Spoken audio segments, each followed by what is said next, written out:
Hey guys, it's Courtney from Willow's Bloom, where we intentionally design our life and business with the cosmos. So today I wanted to talk to you guys about the science behind manifestation. And this is because I feel like manifesting is such a buzzword, and it's actually my word of intention for 2020.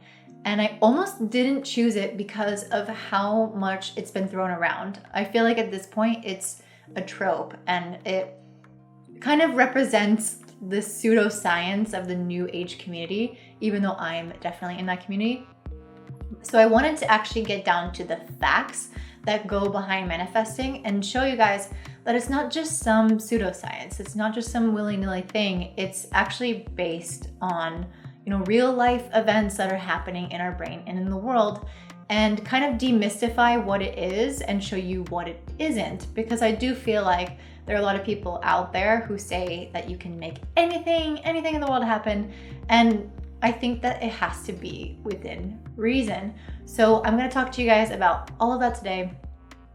And if you're interested in this kind of content, then I definitely think that you'd be interested in my scheduling intuitively video, which I'll link up in the cards and down below.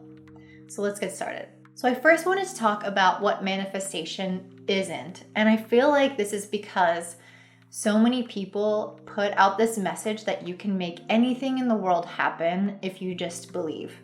And I completely disagree with this. I definitely think manifestation involves a great deal of belief and self-belief. And I think that is absolutely essential. However, that is step 1, not step 3. Because you actually have to take the action in order to see it manifest. It doesn't just go from belief to reality all the time.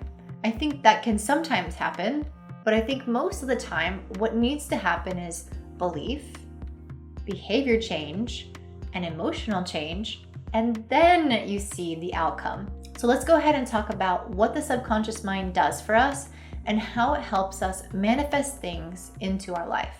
So the subconscious mind is responsible for so many different things. It's running the body. It's storing every single memory that we've ever had. Yes, you can remember everything, but you don't have access to it for some reason. And they've even shown this in surgeries, brain surgery with patients who are awake. They'll stimulate like one of their neurons, and that patient will actually remember a memory from pre-3 years old or something that they could never remember before. And actually, technically, people don't actively remember things before 3 years old. So this is because it's all stored away and we just can't access it. So the subconscious mind is responsible for storing all of those memories and processing the information all around us and then taking care of our body. So it is a supercomputer and it's completely overloaded with information. Think about what the conscious mind does versus the subconscious mind. You're not thinking about breathing. I'm not thinking about the way I'm moving my hands, the fact that I'm blinking, or the way that I'm sitting, or the way that the light is moving in, or the way that the breeze feels in this room. None of that is actually being consciously thought about. So what's actually happening is a subconscious mind is sifting through all this information, around 200 bits of information at a time, and then sending the most important ones to our conscious mind, which is typically around 126 bits of information. And I know this because I'm taking a course that helps you sort of reprogram your subconscious mind, and I'm going to be using this with my clients in the future. So basically, what we're doing then is processing a very small amount of information, and what our subconscious mind is doing is it's being overloaded with everything else. So what the subconscious mind does then is it creates these frameworks in order to help us survive, because it just has so much information. It doesn't know what to do with all of this information. It has all those memories. Do we really need all those? No, let me just set some to the side. They don't need those. Or do we really need to know that it's super sunny outside or this or that for processing? Like, no, I'll just put that to the side. She needs to know there's a car in front of her, something like this. So what it's doing is using a framework to process this information, and it's using guidelines. And if we don't consciously give it those guidelines and that framework, then it just kind of chooses things at its own disposal, whatever it thinks is best. And oftentimes this will be based on previous beliefs that we've held. So our subconscious mind really does react to what we believe to be true about our identity. For example, if I believe that I am somebody who works really hard, then I'm going to get up every day and work really hard, and all of my habits that are unconscious events that are processed through the subconscious mind will support me working hard. However, if my belief is that I'm a lazy person, then even when I want to consciously work hard, my habits will actually work against me because those are in line with my subconscious mind, which is operating under the belief that I'm a lazy person. So I'm going to make habits that actually hold me back and that don't get work done. So you can see why this is very important for manifestation, because I mentioned before that the key element of manifestation is the behavior or the action and the emotion. So the behavior and the action has to happen, and habits are actions that we don't even think about. So if our habits are not in line with what we want to manifest, then we won't manifest it. So working on manifestation is really working with the subconscious mind to reprogram it to believe the things that we want it to believe in order to help us create habits that will help us manifest what we want. But not just create habits, it also does a few other things. For example, the reticular activating system in our brain, which I'm going to deem as part of our subconscious, is constantly looking for information that we deem is important in our conscious mind. So this is sort of like that framework. So instead of having a belief, or I guess it could be kind of similar to a belief, or it could even be a belief, but using that as our guidepost for what our subconscious mind is looking for is key to manifestation. So part of manifestation practices is to establish your either desire or your belief or whatever you want and sort of write it down, and then ask your brain to look at that, to look for things that will help you get to that point. So for example, this year or within the next few years, my goal is to make $103,000. It's very specific. And I've put that in my brain, and I've told my brain like this is exactly what I want. And I'm not sure if I have, blocks that would keep me from there, like beliefs that might actually keep that from happening. But knowing this, what my subconscious mind now can do is look for opportunities in situations in order to help bring this to me. So I will spot the opportunity, whereas before, if I had never thought about this concept of what I want to achieve, I might not have even noticed the opportunity underneath my nose. So what manifesting does with the subconscious mind is it gives it a direction. It tells it to look for certain things. And then when we finally do find those things, our conscious mind will go, bing, this is what I'm meant to find. And then we take action on the opportunity to get the results that we want. So this is a huge aspect of manifesting.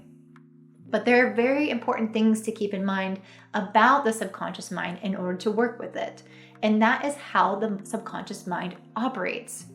First of all, we know that it loves commands. So what we're going to do is have a very clearly defined goal. This is what I want by this date. We don't say how, because telling the subconscious mind how to do something is not very helpful, because what we want it to do is look for its own ways, for its own hows in order to help us. Because our conscious mind is not supposed to be in control of the how, because we probably can't figure out consciously how to get to that point, otherwise we already would have done it.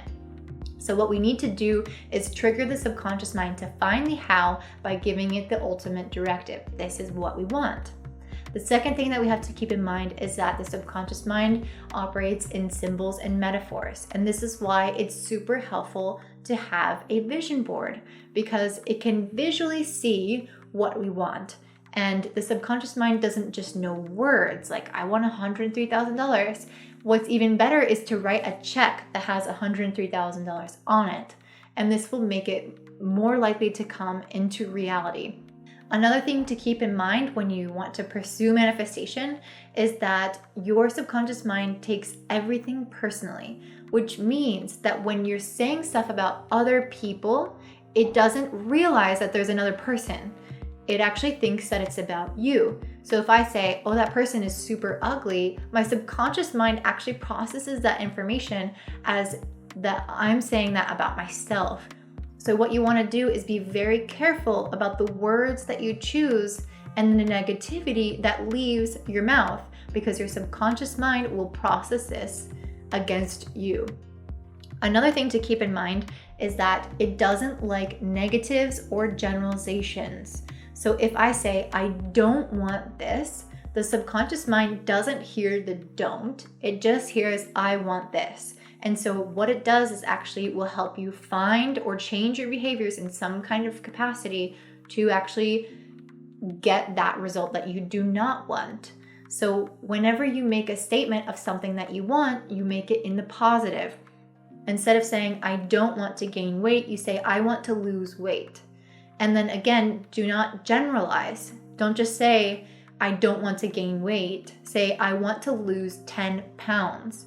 So you're putting it in the positive and you're making it specific. So that's how your subconscious mind works, the way it operates. And that's why people are always saying, like, manifestation practices, write your affirmations, create visual boards. And I know it's a lot of hoopla and it's always out there on YouTube, but in reality, it's there for a reason. And that's because the subconscious mind works this way. And when we have it on our side, it's so much easier to find the opportunities that we can use to act on to create what we want in our life. So ultimately, we are the creators of what we want.